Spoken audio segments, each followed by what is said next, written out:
Hello बच्चों, mole concept में अपना चल रहा था कंसंट्रेशन टर्म्स। तो कंसंट्रेशन टर्म्स में अब अपन वन बाय वन करके लेते हैं। तो फर्स्ट कंसंट्रेशन टर्म अपन पढ़ेंगे स्ट्रेंथ। तो देखो बेटा, पहले तो हमें क्या करना है, जो भी कंसंट्रेशन टर्म्स होती है उनकी एक एक डेफिनेशन परमानेंट याद करनी है। बेटा कोई भी वर्ड आ जाता है तो उस वर्ड का मीनिंग तो हमें याद रखना पड़ेगा, तभी तो मतलब समझ में आएगा।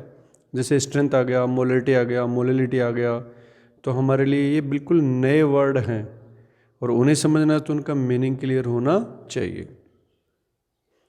अब उनका मीनिंग कैसे क्लियर होगा, तो भैया उनकी जो डेफिनेशन है वो परमानेंट हमारे दिमाग में फीड हो जानी चाहिए।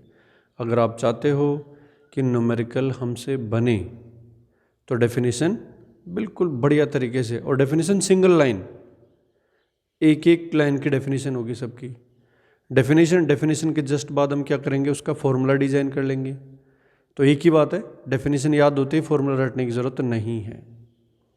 तो हर कंसंट्रेशन टर्म की डेफिनेशन लिखते हैं, फिर उस डेफिनेशन से फॉर्मूला बनाएंगे, इनको बढ़िया से परमानेंट दिमाग में फीड करेंगे, उसके बाद फिर न्यूमेरिकल बनाएंगे। फिर दुनिया भर के न्यूमेरिकल है, न्यूमेरिकल तो अनलिमिटेड है बच्चों।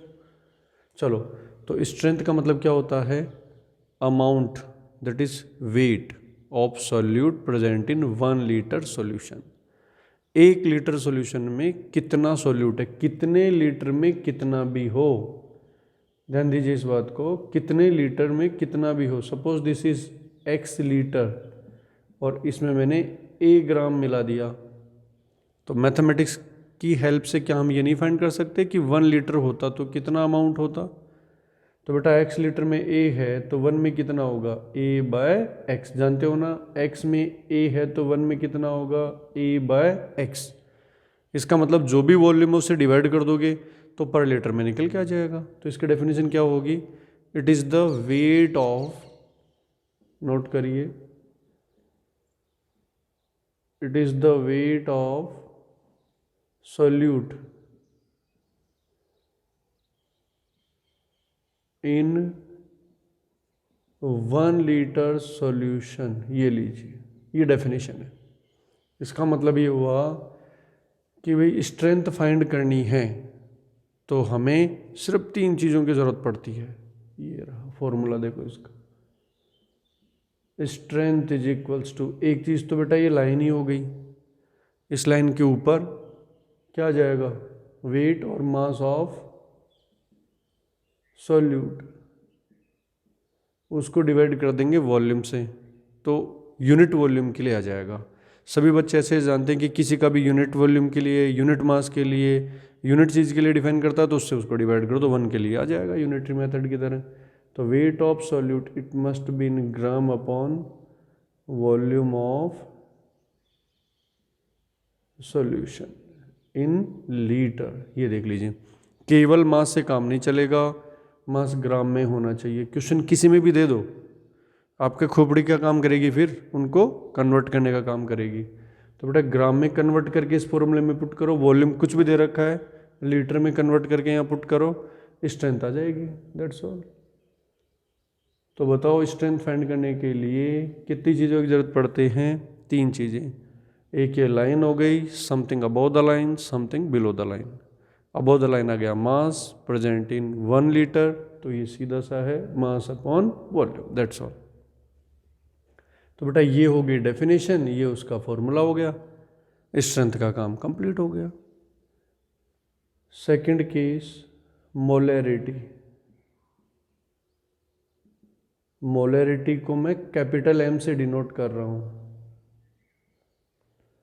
अब बेटा स्ट्रेंथ में आता है मास इन ग्राम, इसमें जाता है मोल।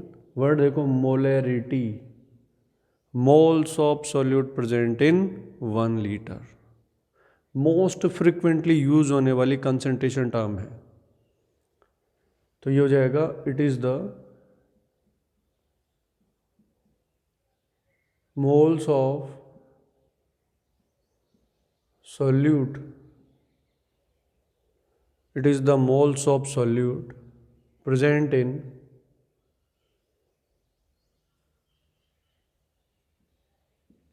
1 लीटर। ये फिक्स है बेटा, 1 लीटर होना चाहिए, 1 लीटर सोल्यूशन। तो अगर आपको दे रखा है भाई x मोल हैं और y लीटर हैं, तो इससे पार नहीं पड़ेगी। 1 लीटर में कितना होगा मैथमेटिकली फाइंड कर लो यार। x मोल y लीटर में, तो 1 लीटर के लिए y को क्या करना पड़ेगा, डिवाइड करना पड़ेगा। तो वही सिंपल जो यहाँ पे कर रहे थे वही यहाँ पे कर देंगे। तो capital M is equals to क्या आ जाएगा बच्चों, moles of solute upon volume of solution.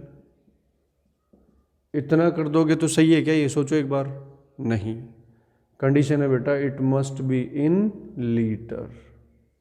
तो मोल पर लीटर, तो किसी भी सब्सटेंस की मोलरिटी लानी है तो बेटा उसके mole upon volume in litre, that's all. तो ये डेफिनेशन दिमाग में रखोगे ना तो ये फॉर्मूले हमारे हमेशा काम करेंगे, इनका कोई एक्सेप्शन नहीं है, कोई कुछ नहीं है, ऑलवेज वैलिड चीज़ है, क्योंकि डेफिनेशन डिफाइन कर दिया, उसका फॉर्मूला बना लिया। तो किसी भी सब्सटेंस की मोलरिटी लानी है तो उसकी दो चीज़ें आप पता करो, उसके मोल कितने हैं और सॉल्यूशन का ओवरऑल वॉल्यूम कितना है, बस हो जाएगा काम। इसकी यूनिट क्या आ जाएगी, मोल पर लीटर, ये लीजिए। अब बेटा मोलरिटी किसी सब्सटेंस के लिए होगी, जैसे देखो यहाँ पे इस बात को और ध्यान से समझ लो। मान लो ये हमने एक सॉल्यूशन बनाया है और इसमें मैंने मिला दिया है सोडियम क्लोराइड। कितना मोल मिला दिया है, 2 मोल। और ये सॉल्यूशन है 5 लीटर। अब यहाँ पे दो बातें होगी, देखो इसको ध्यान से क्लियर कर लेना, जो वर्ड आते हैं वो, वरना डेफिनेशन तो कहीं पे मिल जाएगी अपने को। तो यहाँ पे मैं पूछ रहा हूँ molarity of solution, molarity of solution. तो आप कहोगे ठीक है भाई, मोलरिटी ऑफ सॉल्यूशन क्या हो जाएगा, मोल वॉल्यूम डिवाइड कर देंगे। तो ये एक लाइन हो गई, मोल 2 हो गए, वॉल्यूम 5 हो गया, 2/5 is nothing but 0.4 capital M। मोल पर लीटर के लिए मैं कैपिटल M भी यूज कर सकता हूँ, ठीक है। फिर कोई से तुमसे पूछे कि what is the molarity of sodium chloride, तो एक ही बात है सॉल्यूशन की, क्योंकि ये सॉल्यूशन किसका था, सोडियम क्लोराइड का था। तो इस केस में एक ही बात है, it's mole divided by 5, 0.4 M। मतलब जिसकी मोलरिटी लाते हैं उसी के मोल लेने पड़ेंगे। और ये तो बहुत ही कॉमन सेंस की बात है कि जिसके बाद मोल की बात कर रहे हैं, जिसकी कंसंट्रेशन की बात कर रहे हैं, उसी के तो मोल लाएंगे। ऐसा तो है नहीं कि अपन मास तो ले रहे हैं यूरिया का, मोल ला रहे हैं NaCl के, तो ये तो गड़बड़ हो जाएगा। अच्छा, अब इसका दूसरा केस, दूसरी कंडीशन क्या हो सकती है। मान लो बेटा इसी में मैंने 3 मोल यूरिया भी ऐड कर दिया, है तो वही सॉल्यूशन ही है। अब इसमें यूरिया भी है, NaCl भी है। अब तुमसे कोई पूछे what is the molarity of this solution, तो इस सॉल्यूशन की मोलरिटी अब डिफाइन नहीं है। मोलरिटी हर स्पीसीज के लिए होगी। मैं ये बोलूँगा मोलरिटी ऑफ यूरिया, ठीक है, मैं बोलूँगा मोलरिटी ऑफ NaCl, ठीक है, मैं बोलूँगा molarity of Na+, molarity of Cl-।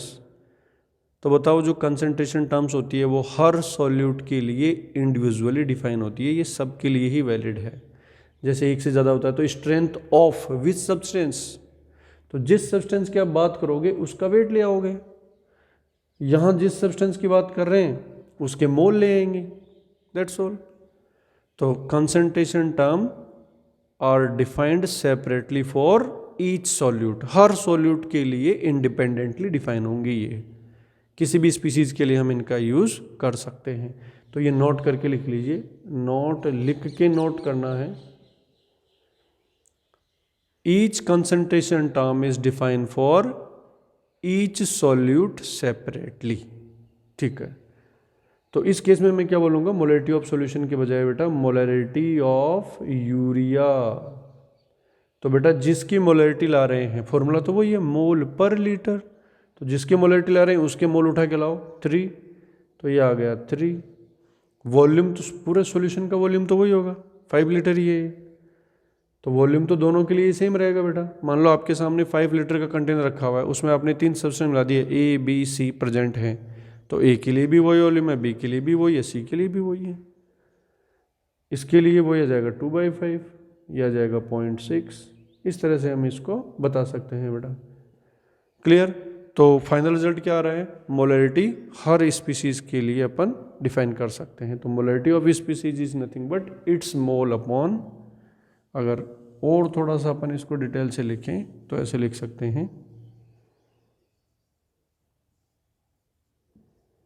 Molarity of species is nothing but moles of that species upon volume of solution in litre. चलो, तो इस तरह से हम आराम से, ये ज़्यादा बेटर फॉर्मूला हो गया, किसी के लिए भी यूज कर सकते हैं अपन इसको, चाहे आयन हो, कोई भी स्पीसीज जिसकी अपन बात कर रहे हैं उसके लिए अपन इसको इजीली बना सकते हैं।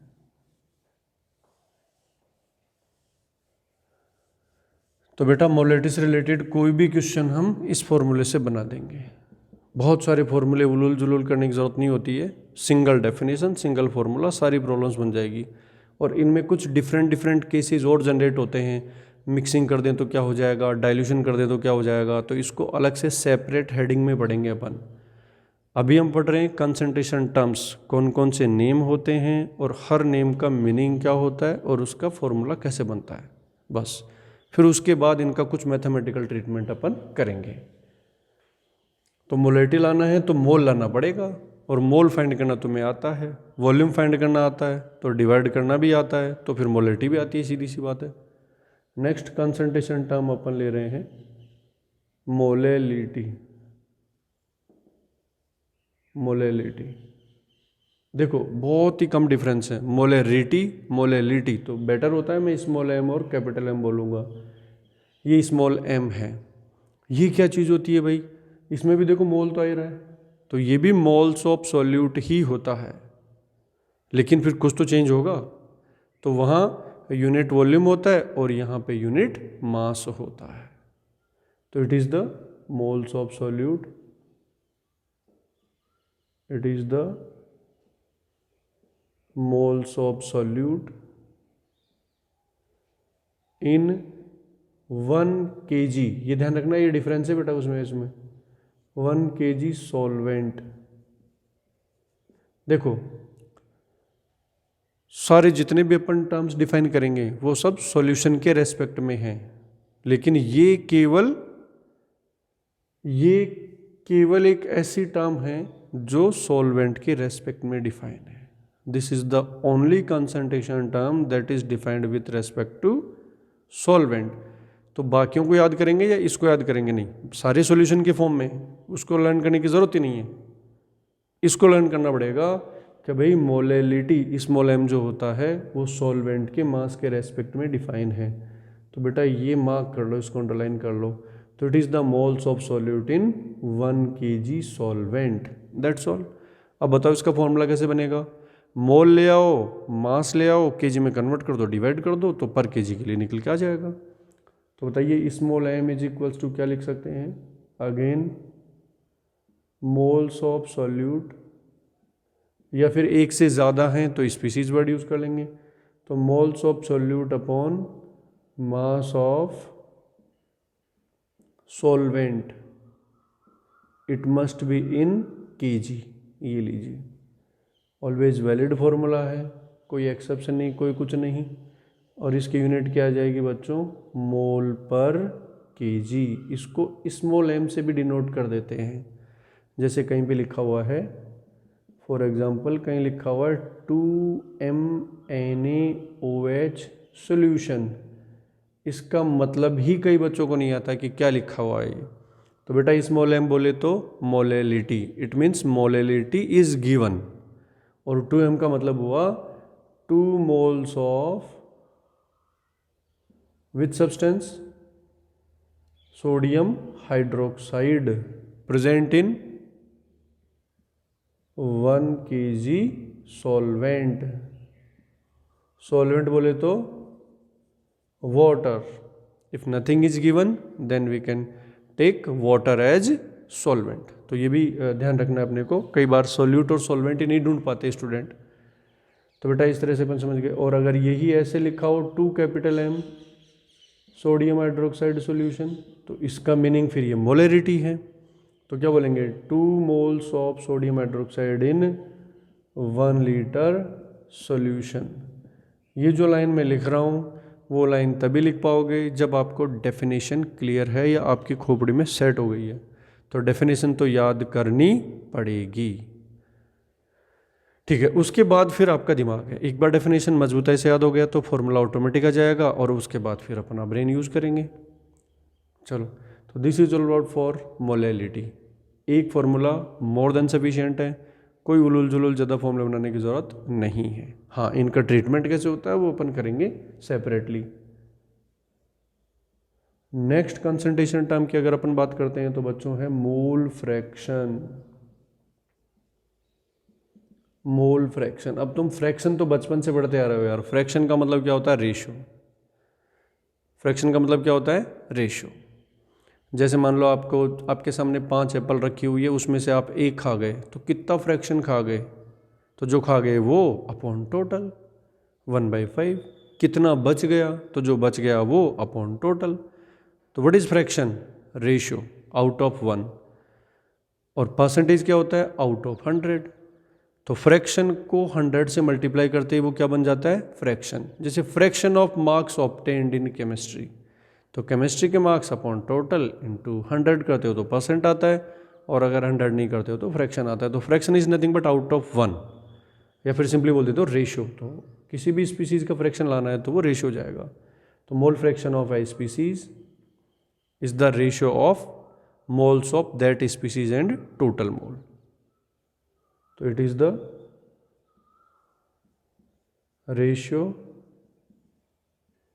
of moles of species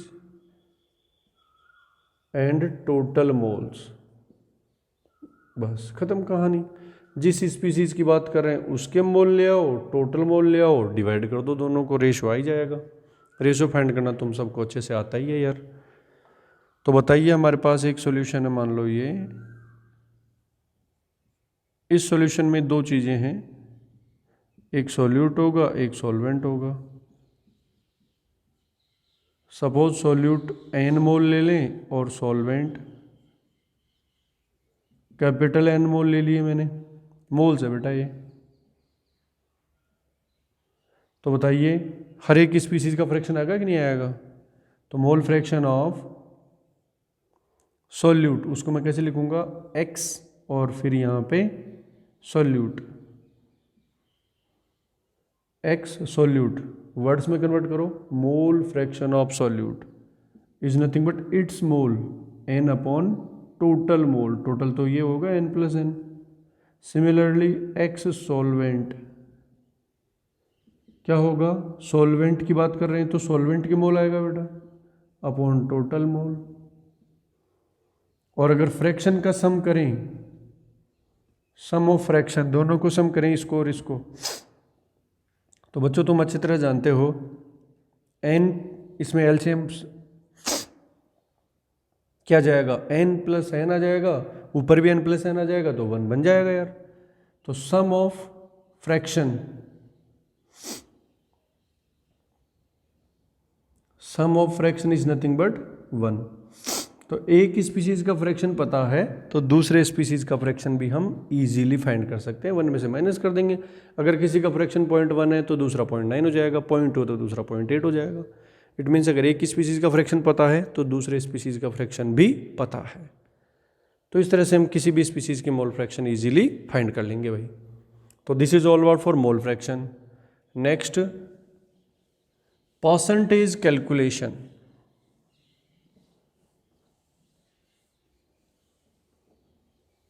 percentage calculation,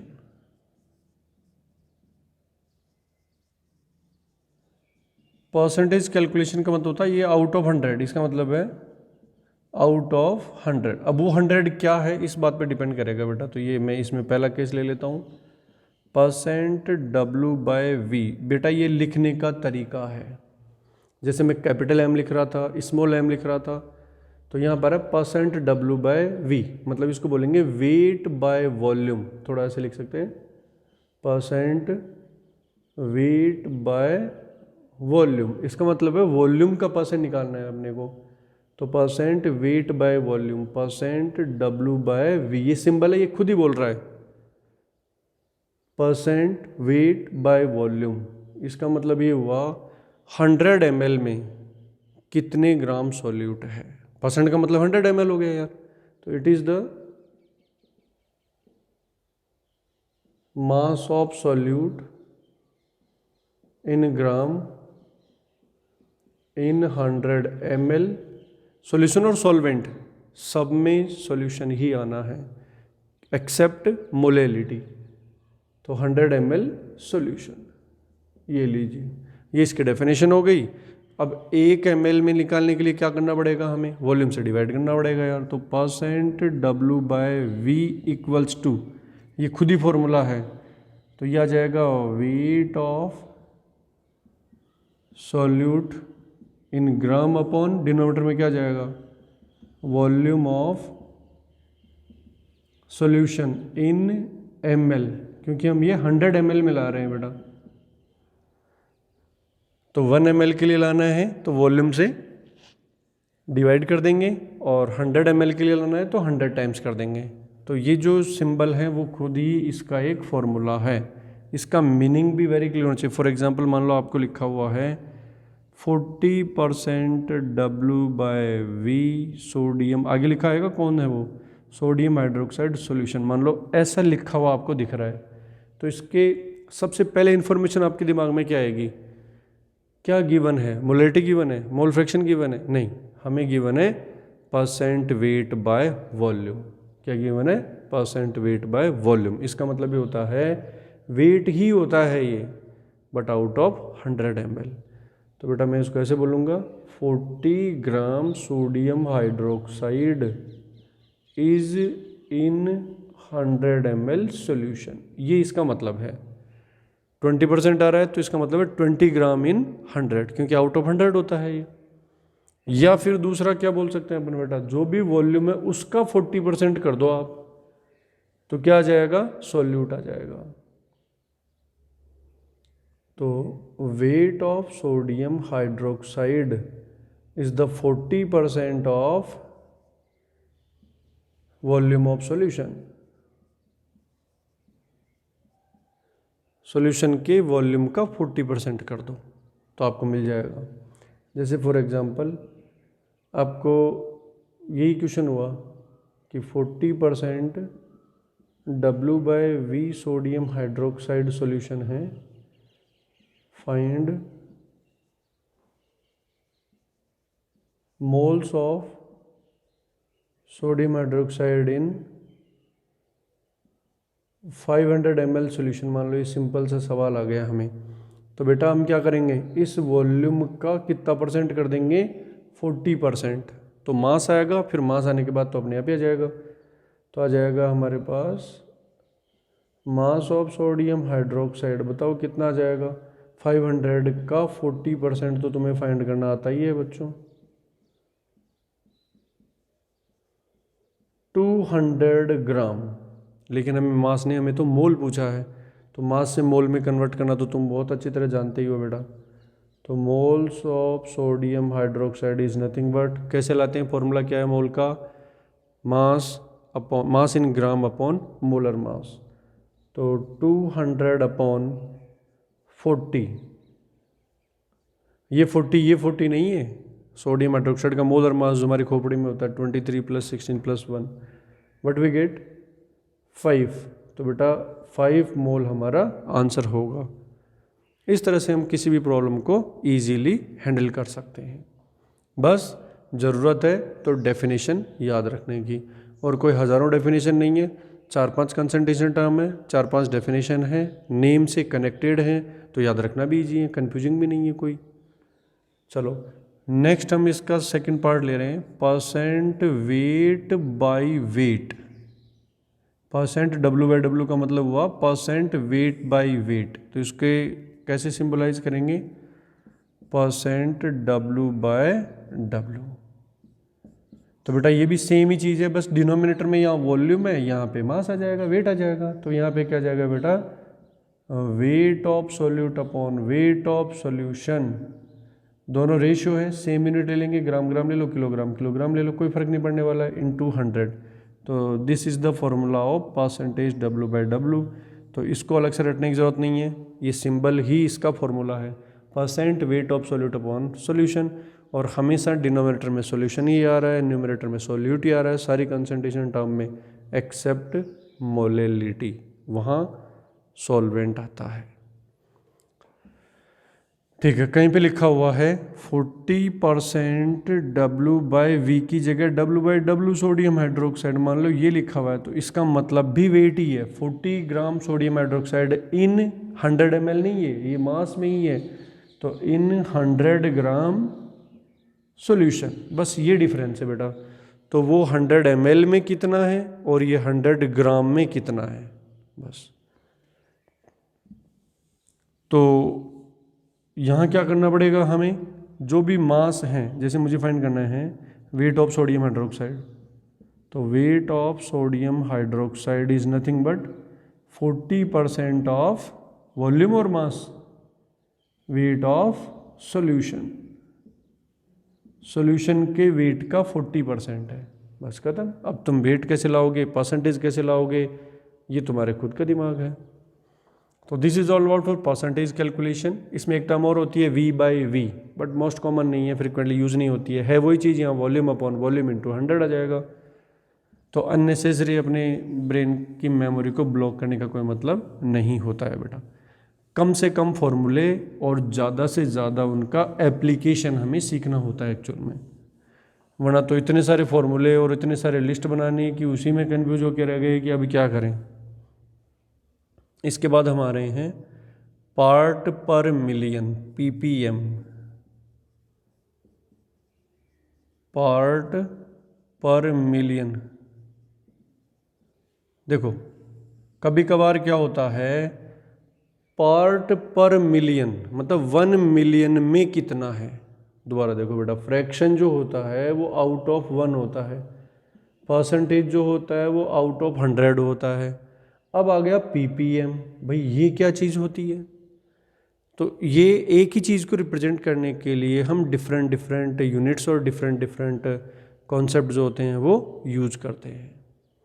जैसे मान लो किसी स्टूडेंट के मार्क्स बहुत ही कम आए, ऐसे आ गए, मान लो उसके 0.02 मार्क्स आए, कितने में से, 200 में से।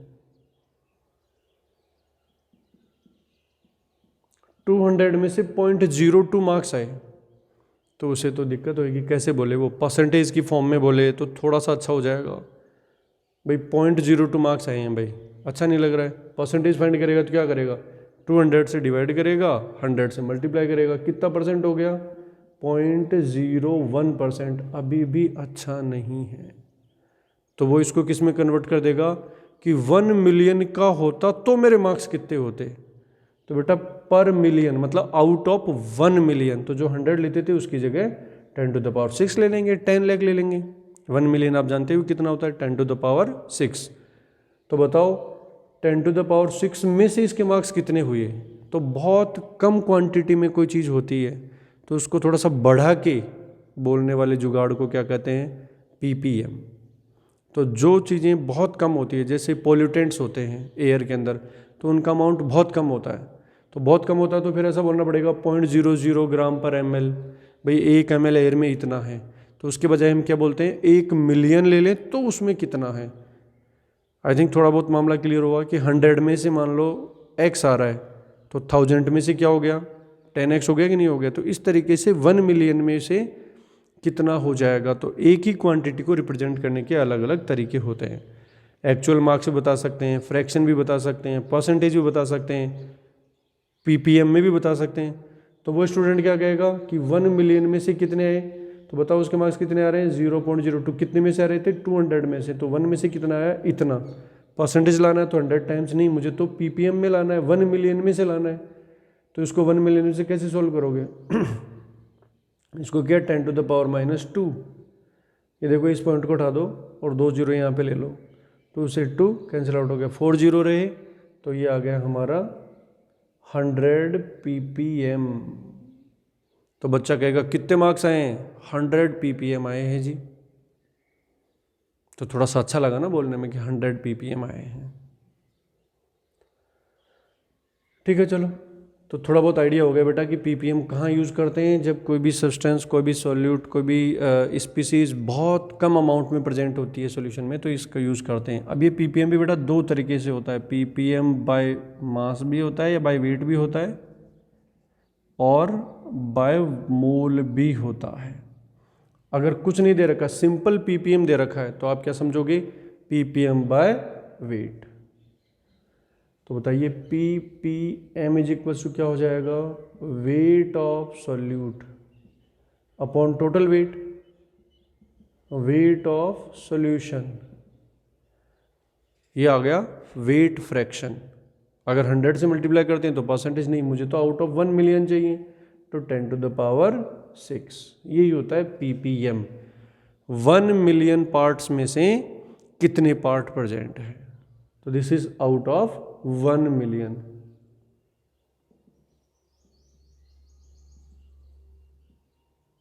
That is 10⁻⁶। 10⁻⁶ में से कितना है, बस वो होता है ये। अच्छा, इसी को ऐसे लिखें ppm बाय मोल, तो बेटा वेट की जगह मोल आ जाएगा। तो moles of solute upon moles of solution, इसमें दोनों आ गए सॉल्यूट सॉल्वेंट के, इनटू 10⁻⁶। तो this is nothing but mole fraction. तो बेटा मोल फ्रैक्शन को 100 से मल्टीप्लाई कर देते हैं तो मोल परसेंट आता है, और 10⁻⁶ से कर देते हैं तो मोल फ्रैक्शन आता है। जैसे कोई तुम्हें बोले मोल परसेंट, तो क्या होता है मोल फ्रैक्शन इनटू 100, ये बन जाता है मोल परसेंट। अगर 10⁻⁶ से मल्टीप्लाई कर देते हैं तो वो बन जाता है ppm। तो आई थिंक ये सारे डेफिनेशंस एंड फॉर्मूले सभी बच्चों को वेरी क्लियर होंगे। नेक्स्ट क्लास में अपन इन्हीं सारे डेफिनेशन और इन्हीं फॉर्मूलों का एप्लीकेशंस देखेंगे कि कौन कौन से कंडीशंस में किस तरीके से हम इनको यूज़ करेंगे। ये हमारे लिए एक तरीके से ब्रह्मास्त्र की तरह काम करेंगे, मतलब ऑलवेज वैलिड फॉर्मूले होंगे और इनका सदुपयोग करना हमारा काम होता है। अदरवाइज नेगेटिव मार्क्स भी दिला देते हैं अगर ढंग से यूटिलाइज नहीं करेंगे तो। ठीक है, तो बच्चों नेक्स्ट क्लास में अपन करेंगे इनके डिफरेंट कंडीशंस में कैसे यूज़ करेंगे और न्यूमेरिकल बनाएंगे। Okay, good bye.